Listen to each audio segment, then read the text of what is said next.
Filemon, versículo de número 1 ao versículo de número 7, diz assim a palavra do Senhor. Mesmo assentados, mas com toda reverência acompanhemos atentamente a leitura da sua palavra. Paulo, prisioneiro de Cristo Jesus, e o irmão Timóteo, ao amado Filemon, também nosso colaborador, e a irmã Áfia e a Arquipo, nosso companheiro de lutas, e a igreja que está em tua casa. Graça e paz a vós outros, da parte de Deus nosso Pai e do Senhor Jesus Cristo. Dou graças ao meu Deus, lembrando-me sempre de ti nas minhas orações, estando ciente do teu amor e da fé que tens para com o Senhor Jesus e a todos os santos, para que a comunhão da tua fé se torne eficiente no pleno conhecimento de todo o bem que há em nós para com Cristo. Pois, irmão, tive grande alegria e conforto no teu amor, porquanto o coração dos santos tem sido reanimado por teu intermédio. Oremos ao Senhor.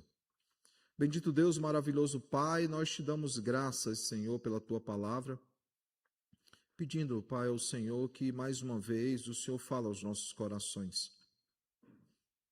Que o doce Santo Espírito, o Divino Mestre, aclare as nossas mentes, que Cristo, profeta da Igreja, nos admoeste, nos exorte, nos console.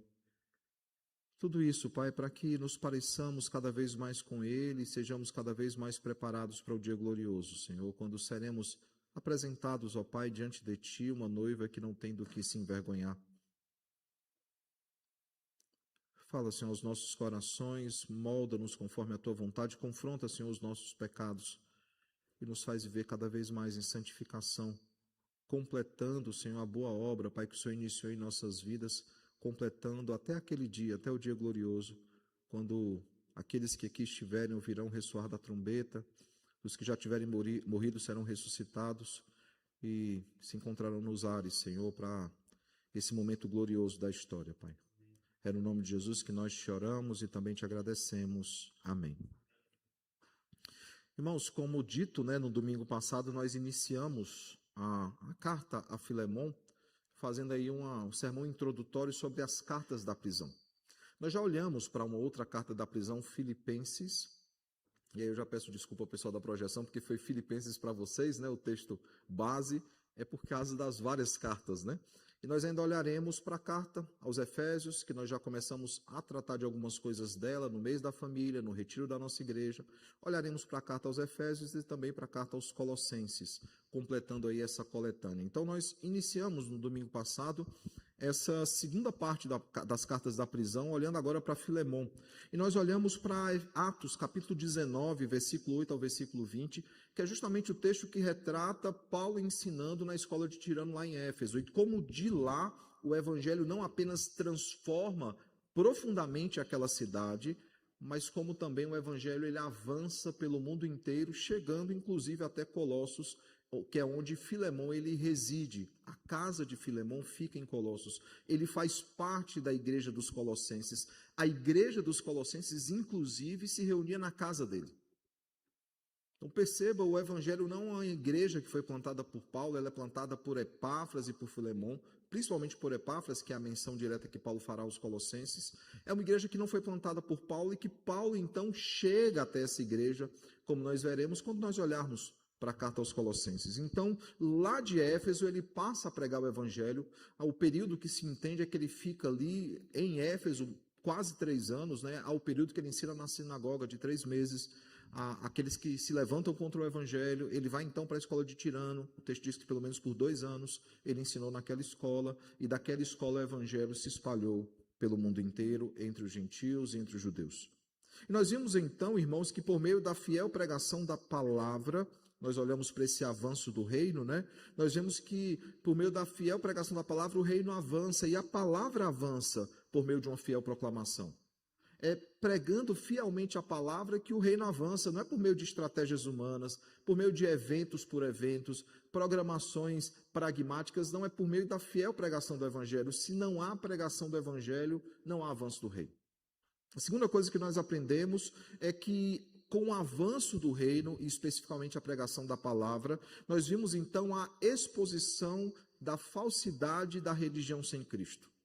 Olhamos ali para os filhos de Seva, né, os 7 filhos, eles eram exorcistas profissionais, é assim como o termo se refere a eles, e eles achavam que usando o nome de Paulo ou o nome de Jesus, eles conseguiriam expulsar demônios. E eles são humilhados publicamente. E essa é uma exposição muito clara daqueles que usam o nome de Cristo, mas de forma falsa. Não é real, eles não são verdadeiros discípulos de Cristo. E sem ser verdadeiros discípulos de Cristo, não havia neles poder ou autoridade alguma, e eles foram expostos publicamente. A terceira coisa que nós vimos também foi como o avanço da palavra, o avanço do reino, transforma vida e destrói ídolos. E uma coisa está necessariamente ligada à outra. Sempre que uma vida é transformada, ídolos são destruídos. E aí nós vimos, irmãos, então, que todos nós precisamos, primeiramente, proclamar a palavra. Devemos fazer isso, irmãos, com fidelidade, devemos fazer isso com perseverança, pregando para todos e em todos os lugares. Nós não sabemos quem são os eleitos.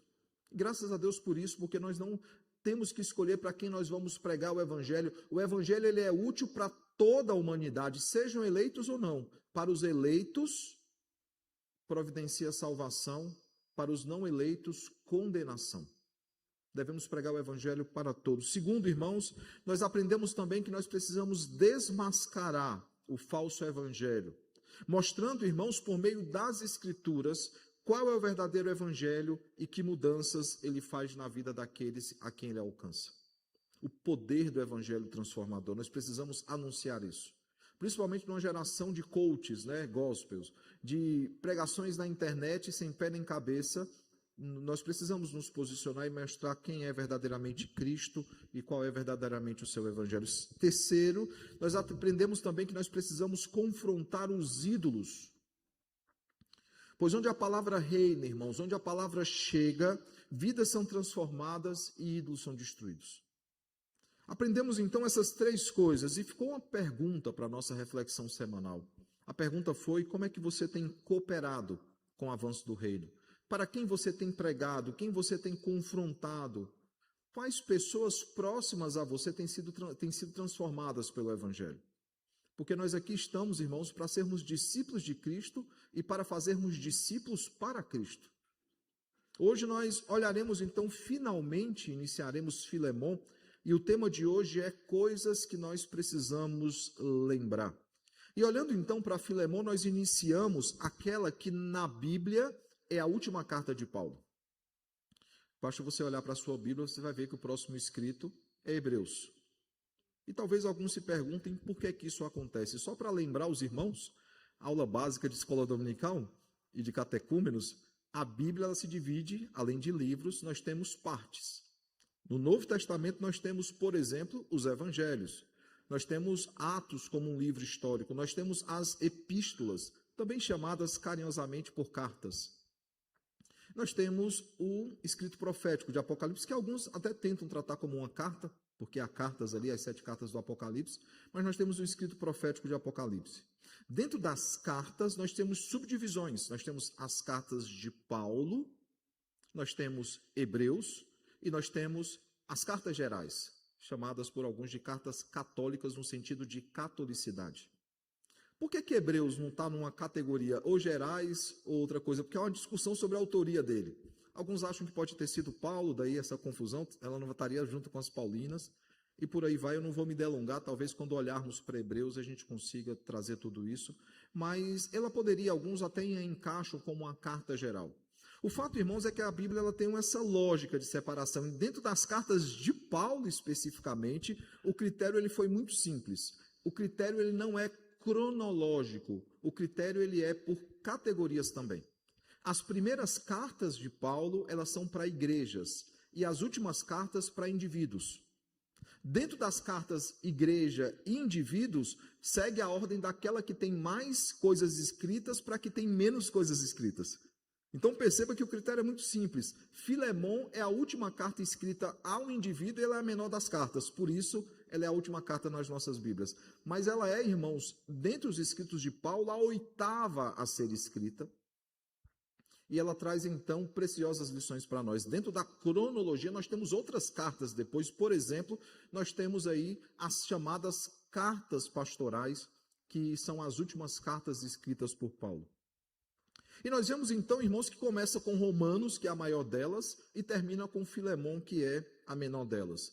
E olhando então para esse critério, irmãos, é necessário, após entender esse critério, familiarizá-los a respeito de algumas coisas que são importantes dentro dessa carta, principalmente nesse sermão introdutório a Filemon, o segundo sermão, né? Não é apenas introdutório às cartas, mas especificamente a Filemon. É importante perceber que essa carta ela tem elementos, ela tem características bem singulares. E vocês percebem que Paulo ele inicia essa carta falando diretamente a Filemon e trazendo já alguns aspectos a respeito da fé de Filemon, e principalmente por 2 vezes ele repete a expressão de que ele é uma referência para os demais santos.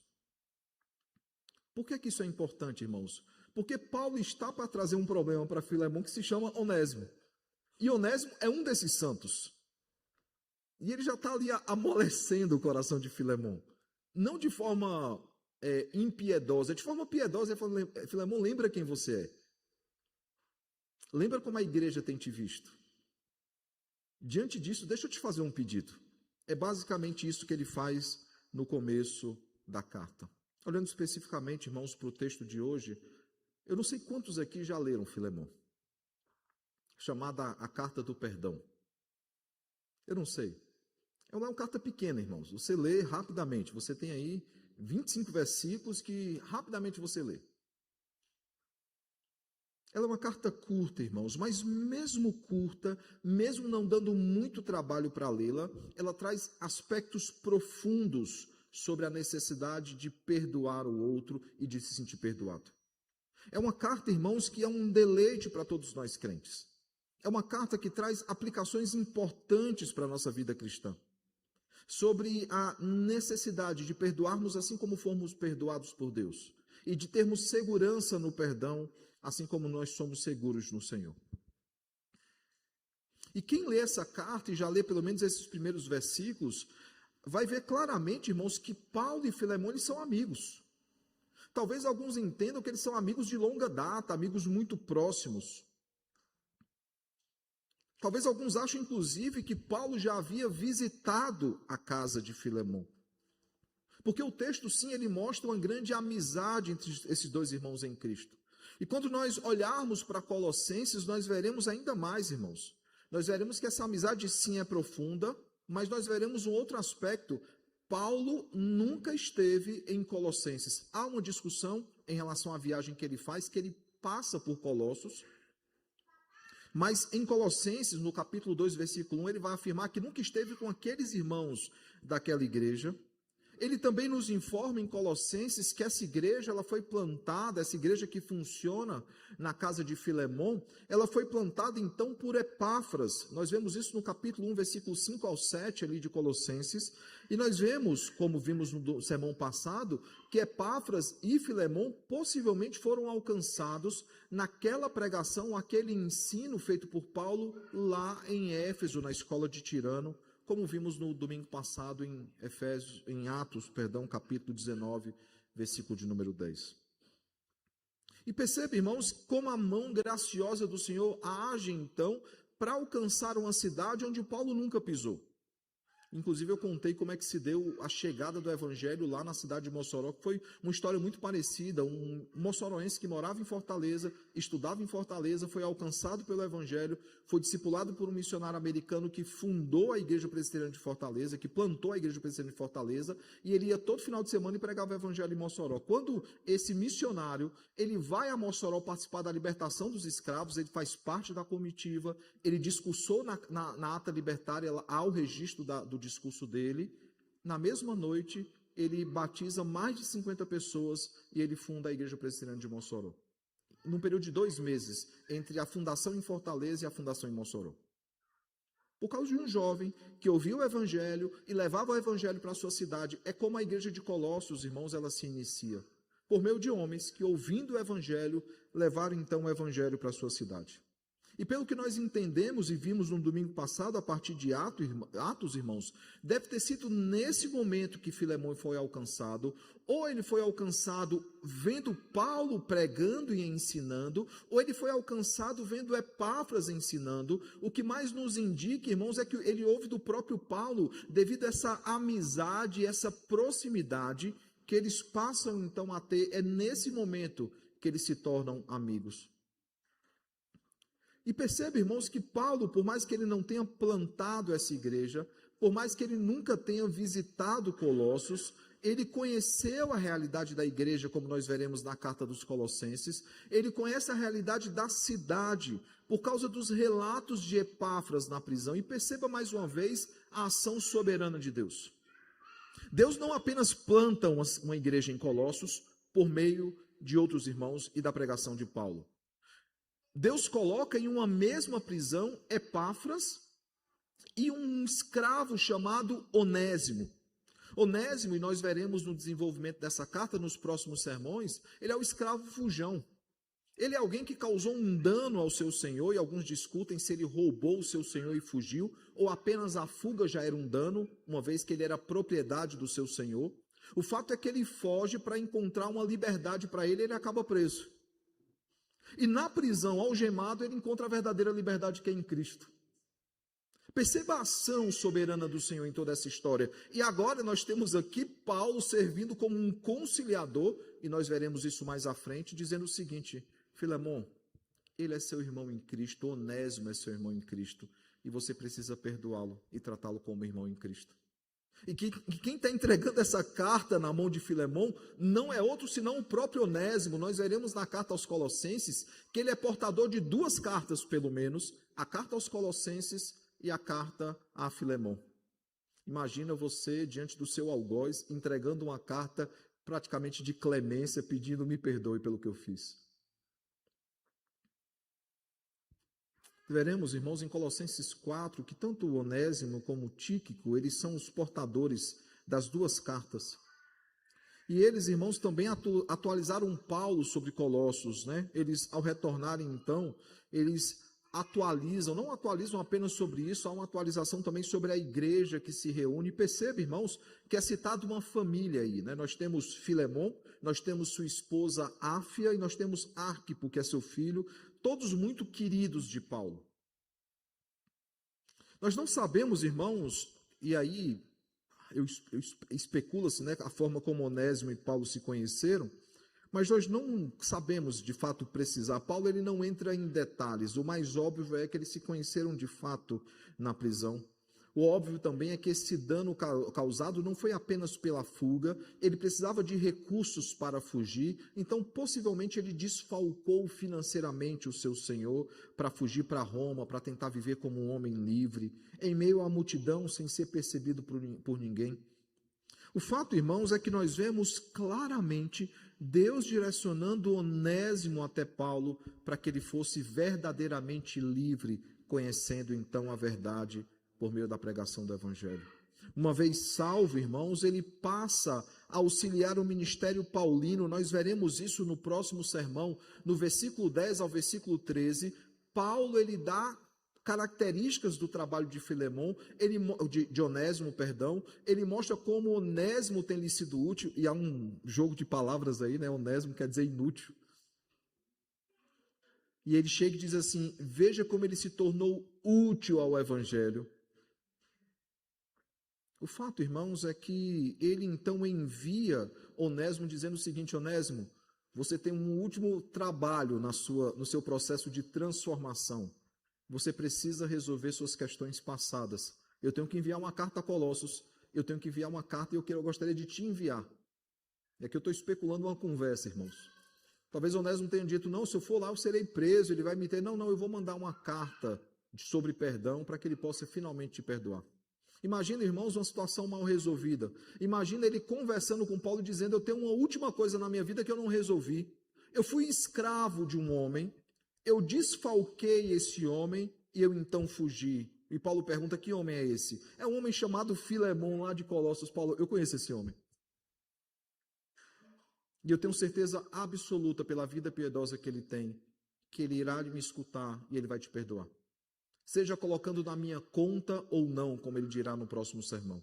O fato, irmãos, é que eu gostaria de me deter aqui às palavras iniciais. Como eu disse, é uma carta muito pequena e não há como nós falarmos as palavras iniciais sem falarmos do desfecho.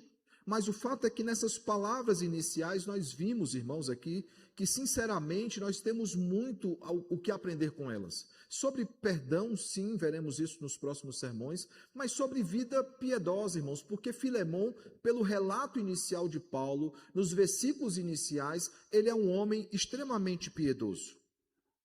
Lembrando, irmãos, que essa carta não apenas ela serve como uma carta de perdão, mas ela serve também como uma carta de edificação para Filemon. Filemon sendo lembrado de algumas coisas que são importantes para ele e para a vida cristã. Também é uma carta que edifica toda a casa de Filemon, porque Filemon possivelmente em lágrimas o compartilhou com sua esposa e com seu filho, mas uma carta também que edifica a igreja de Cristo, uma vez que as cartas de Paulo, elas se tornam circulares e elas andam por toda a igreja, chegando inclusive até as nossas mãos. Logo, ela não apenas edifica a igreja em Colossos, a igreja do Senhor naquele período primitivo, mas também ela chega a todos nós e edifica também as nossas vidas. E perceba então que Paulo ele enfatiza questões bem importantes que Filemon precisava trazer à memória, ele precisava se lembrar. Talvez alguém pergunte, né, o que é que ele precisava lembrar? O que é que ele precisava trazer à memória, irmãos? E eu gostaria de trazer 3 coisas bem importantes que ele precisava lembrar e que todos nós precisamos também lembrar. A primeira coisa, irmãos, que Filemon ele precisava lembrar é como ele era visto por Paulo. Esse é o primeiro argumento de Paulo. Paulo faz questão de reportar a Filemon como ele o tem em alta conta e como a fé e a santificação de Filemon é conhecida por Paulo. Não apenas por Paulo, irmãos, porque a carta ela abre dizendo o seguinte, Paulo e Timóteo. Ele abre essa carta, irmãos, e veja como é que ele se apresenta, prisioneiro de Cristo. E ele deseja então graça e paz, a típica saudação paulina e neotestamentária, né? A paz do Senhor é mais veterotestamentária, é mais do Antigo Testamento. É importante, irmãos, Paulo ele abria a carta com essa expressão prisioneiro de Cristo, não apenas fazendo uma menção de que é uma carta da prisão, mas fazendo menção a uma coisa, todos nós, não apenas Paulo, mas cada um de nós é prisioneiro em Cristo. Nós não temos vontades, nós não temos desejos. Filemon não poderia escolher não perdoar Onésimo, porque biblicamente ele era obrigado a fazer isso. Todos nós, como prisioneiros, como escravos de Cristo, nós servimos ao nosso Senhor e nós devemos total obediência e reverência ao nosso Deus. Mas perceba o contraponto, irmãos, após Paulo, o grande apóstolo Paulo, se apresentar como um prisioneiro de Cristo, vejam como é que ele identifica Filemon, como é que ele identifica a família de Filemon e a porção da igreja que se reúne na casa de Filemon. Veja a continuação do versículo 1 e o versículo 2. Ao amado Filemon, também nosso colaborador, e a irmã Áfia e a Arquipo, nosso companheiro de lutas, e a igreja que está em tua casa. É interessante, irmãos, que a forma como Paulo se refere tanto a Filemon como a Arquipo, né, filho dele, é o que tudo acredita, ele usa a palavra sinergos, que é de onde vem a palavra sinergia. E essa é uma discussão, inclusive, teológica, né? Nós somos monergistas, nós cremos que o Deus Trino age solitariamente, o próprio Deus age sozinho para providenciar a salvação do seu povo. Já os sinergistas acham que Deus e o homem agem em colaboração para que essa salvação aconteça. E nós não cremos assim, irmãos. E aí essa palavra sinergia, né, que é usada aqui, aponta para um companheirismo, para uma colaboração, para uma cooperação.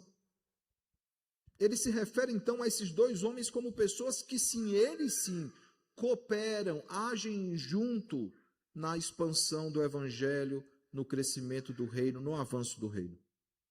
Essa palavra, irmãos, indica alguém que trabalha junto com uma pessoa, com uma parceria, numa mesma tarefa, num mesmo propósito. Um cooperador, irmãos, que participa ativamente do trabalho, ou como Paulo se refere a Arquipo, um companheiro de lutas.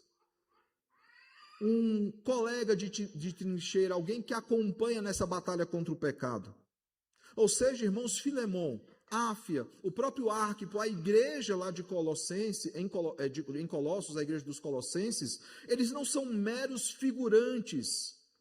Eles não são pessoas, irmãos, que não trabalham pelo Evangelho, não, eles trabalham bastante, não apenas recebendo em suas casas uma igreja, mas trabalhando ativamente pela pregação do Evangelho. Veja como Paulo vê tanto a Filemon como a sua família, como aqueles que se reúnem na sua casa, são cooperadores do Evangelho, súditos que trabalham juntos pelo avanço do reino. E aí já cabe uma primeira pergunta para a nossa reflexão. Filemon é visto assim por Paulo, Áfia, Arquipo e os que se encontram na casa, que se reúnem lá na igreja que se reúne na casa de Filemon, são vistos assim. A minha pergunta é, como é que você é visto pelos outros? Se fosse escrita uma carta pedindo alguma coisa a vocês, e nessa introdução dessa carta fizesse referência à sua vida, à vida da sua família, à igreja que você faz parte, aqui é a Igreja da Aliança, o que é que escreveriam sobre você? Que características seriam apontadas? Que benefícios ou que contribuições ao reino seriam listadas a respeito de você? A segunda coisa, irmãos, que Paulo ele faz questão de tratar com Filemon é como Deus via então Filemon. Não apenas ele lembra a Filemon como ele era visto pelo próprio Paulo, mas como Filemon era visto pelo próprio Deus.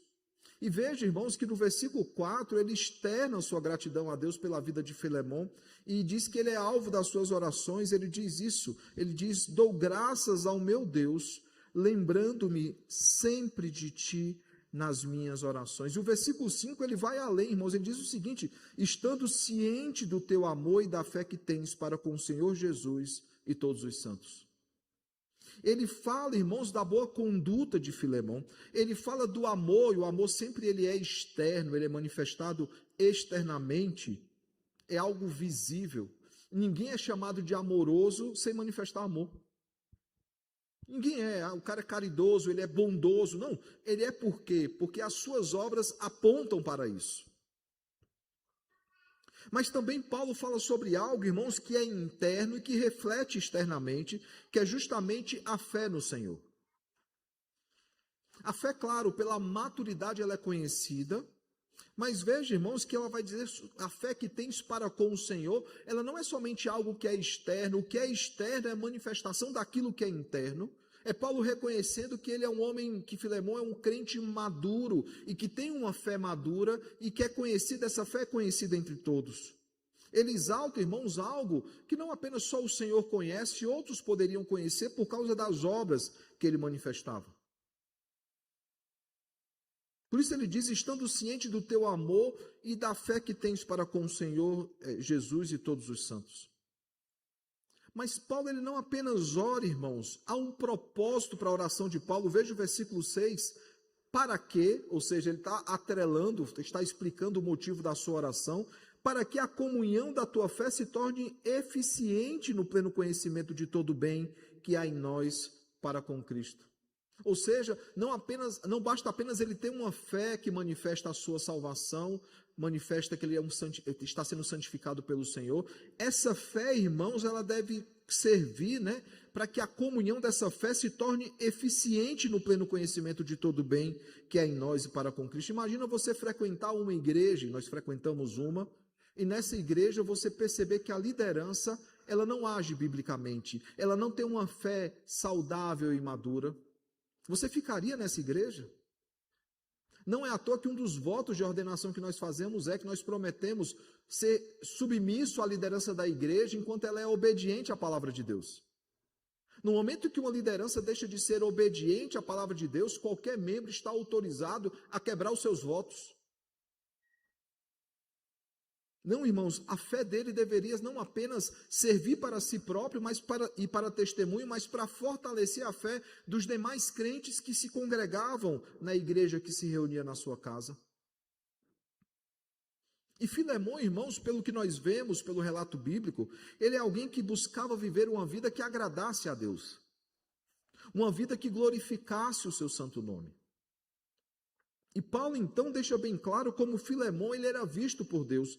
Por causa do seu serviço, por causa da vida que ele tinha, ele diz: Filemão, a sua fé é padrão, não somente para os da sua casa, mas para todos os santos.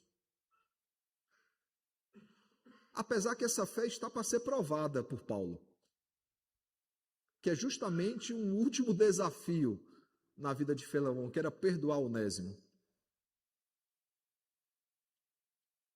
Imagina, irmãos, a história sendo contada depois, sobre a piedade de Filemão. As pessoas dizendo: Filemão ele é tão piedoso, que até mesmo aquele que lhe causou grande dano, foi perdoado por ele. Na sua argumentação inicial, irmãos, Paulo ele mostra como ele vê a Filemão, mas ele mostra também como Deus vê Filemão. E aí eu faço uma segunda pergunta essa manhã: como é que Deus tem te visto? Quando o Senhor ele sonda o seu coração, quando ele escrutina a sua vida, ele olha para os seus atos, o que é que Deus fala a respeito de você? Como é que você é visto pelo nosso Senhor? Porque não se engane, irmãos, você pode usar máscaras, você pode desempenhar um papel, encenar algo, mas quando você chega em casa, quando as cortinas se fecham, aquele que sonda corações, que te conhece como ninguém, sabe exatamente quem você é sem máscara. Como é que o Senhor tem nos visto? A terceira e última coisa, irmãos, que ele faz questão de enfatizar, não é apenas como Filemão é visto pelo próprio Paulo, como Filemão é visto por Deus, mas como Filemão é visto pela própria igreja. Veja aí o versículo de número 6 mais uma vez, né? Nós vemos aí o final, que ele diz: para que a comunhão da tua fé se torne eficiente no pleno conhecimento de todo o bem que há em nós para com Cristo. Esse é o propósito da oração de Paulo. Agora ele apresenta então um testemunho. Qual o testemunho que ele dará? Pois irmão, versículo 7, pois irmão, tive grande alegria e conforto no teu amor, porquanto o coração dos santos tem sido reanimado por teu intermédio. Quem deu esse testemunho? Onésimo? Não. Quem deu esse testemunho sobre Filemão? Possivelmente Epáfras. Como é que o Filemão tem se portado, Epáfras? Como é que ele tem vivido? Alguns entendem que há um tempo entre as duas cartas, entre Colossenses e entre Filemão, e talvez o próprio Tíquico e o próprio Onésimo tenham falado a respeito de Filemão. Eu acho difícil, porque se Onésimo vai lá para resolver o problema dele, ele não sairia de lá sem resolver.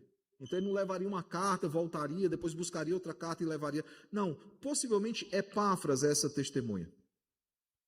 A respeito de como o coração dos santos tem sido reanimado por teu intermédio. Imagina você conviver com alguém, irmãos, que o seu coração é reanimado por intermédio daquela pessoa. Eu já contei para os irmãos de um irmão que durante a minha adolescência, mocidade, né? Hoje as atividades de UPMP são um pouquinho diferentes.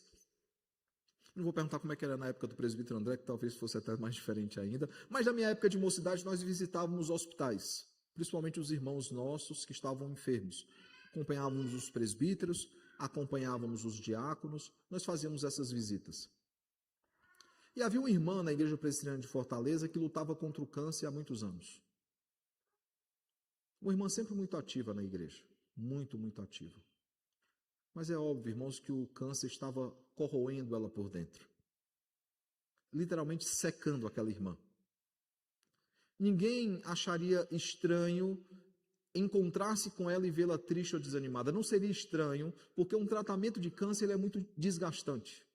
Não é à toa que muitos, já no processo final, quando é uma ação mais paliativa, decidem não passar mais por aquilo.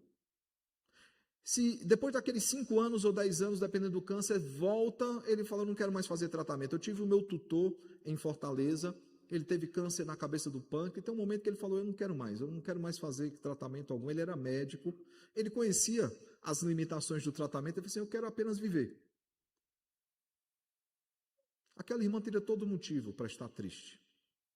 Mas todas as vezes que nós a visitávamos, nós éramos reconfortados pela postura dela. Ela cantava hinos, ela cantava cânticos, ela orava pelas nossas vidas.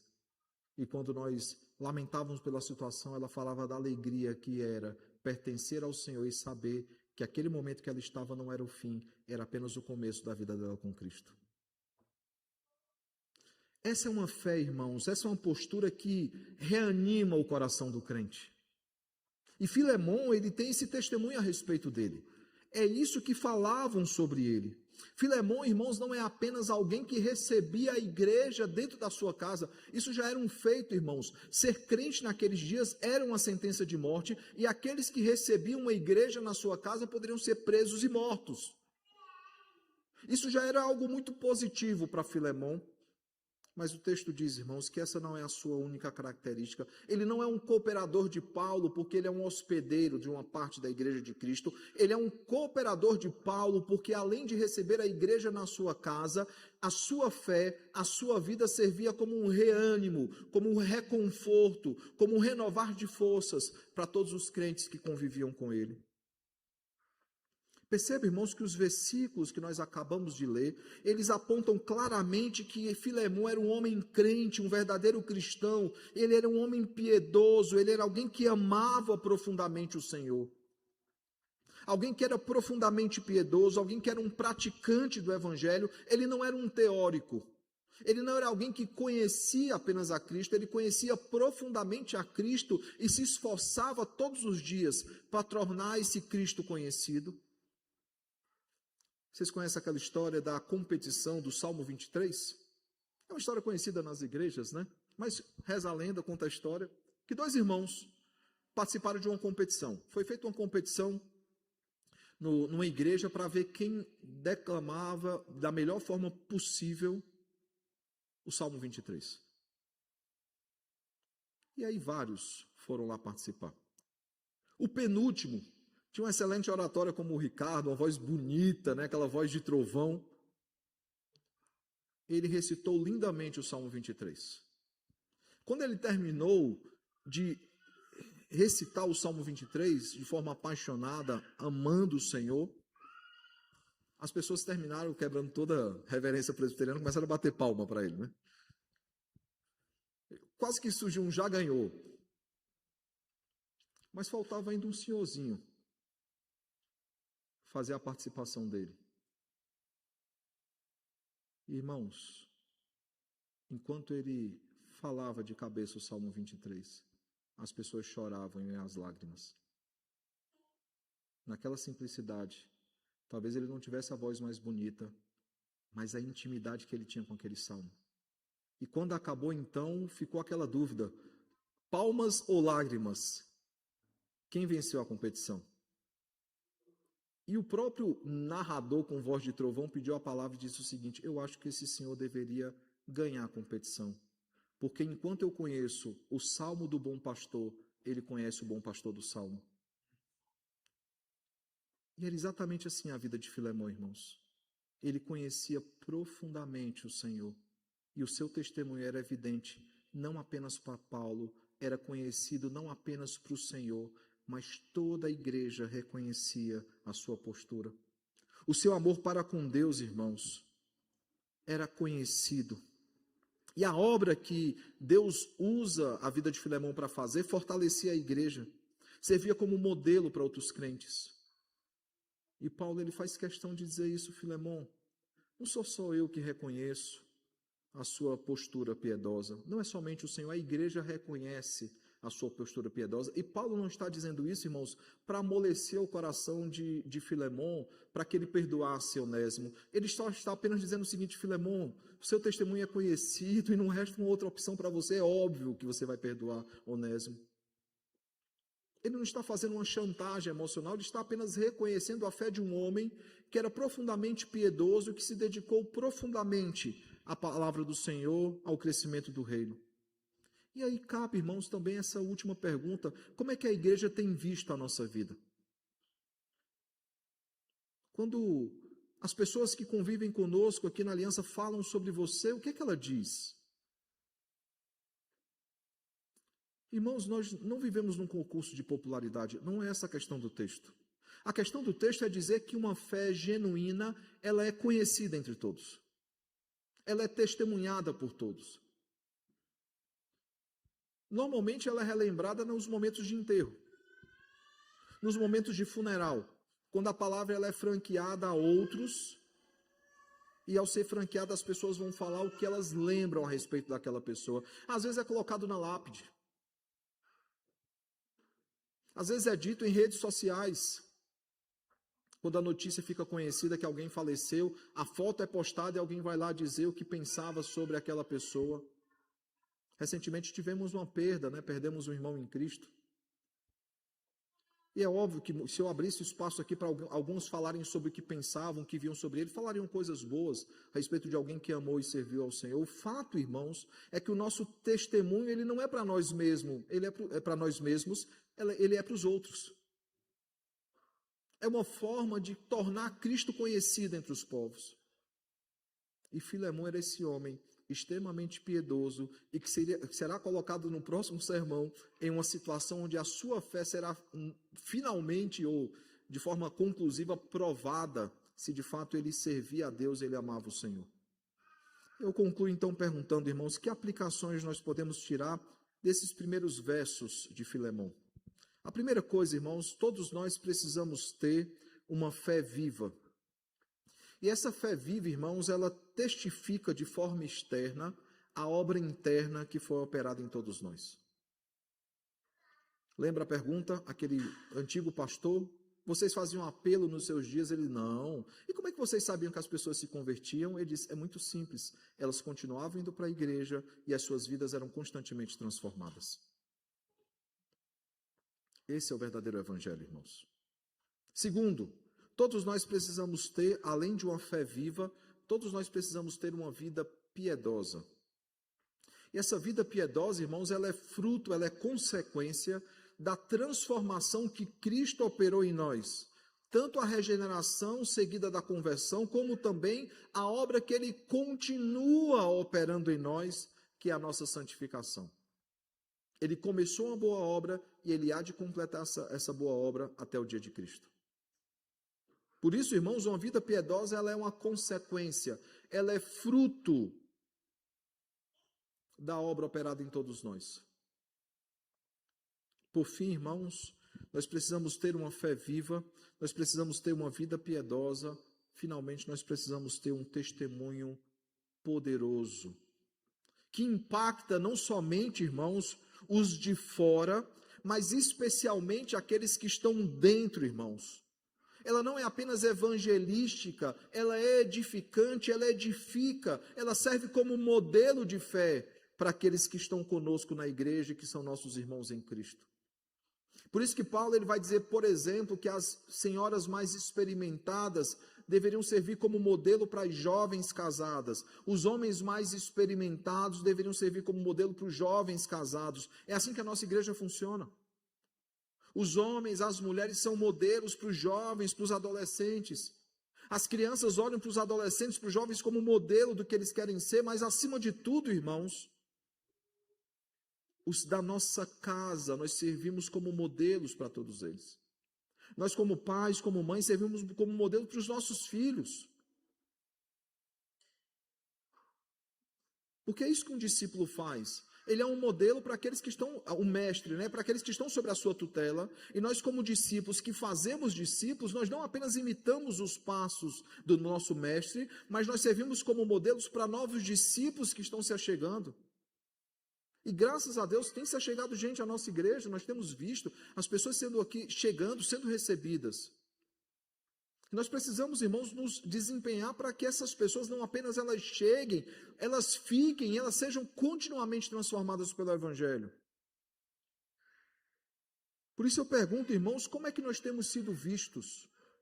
No nosso local de estudos, de trabalho, entre os nossos familiares, entre os nossos colegas, vizinhos, conhecidos, como é que as pessoas nos veem? Quando elas olham para nós, como elas nos veem, irmãos? É necessário que não somente Filemão ele lembrasse dessas coisas, mas todos nós também precisamos nos lembrar disso. Por isso a minha oração e o meu desejo sincero, irmãos, é que o bom e eterno Deus ele nos ajude a termos uma fé viva, a termos, irmãos, uma vida piedosa e um testemunho poderoso, irmãos, não apenas para evangelizarmos pessoas, mas para edificarmos aqueles que são da fé. Porque a palavra de Deus, irmãos, nos chama a sermos cooperadores do reino. Que Ele nos ajude, então, irmãos, por meio da nossa fé, por meio da nossa vida e do nosso testemunho, Ele nos ajude a sermos companheiros de luta, a sermos cooperadores do reino, para que o Evangelho continue avançando cada vez mais.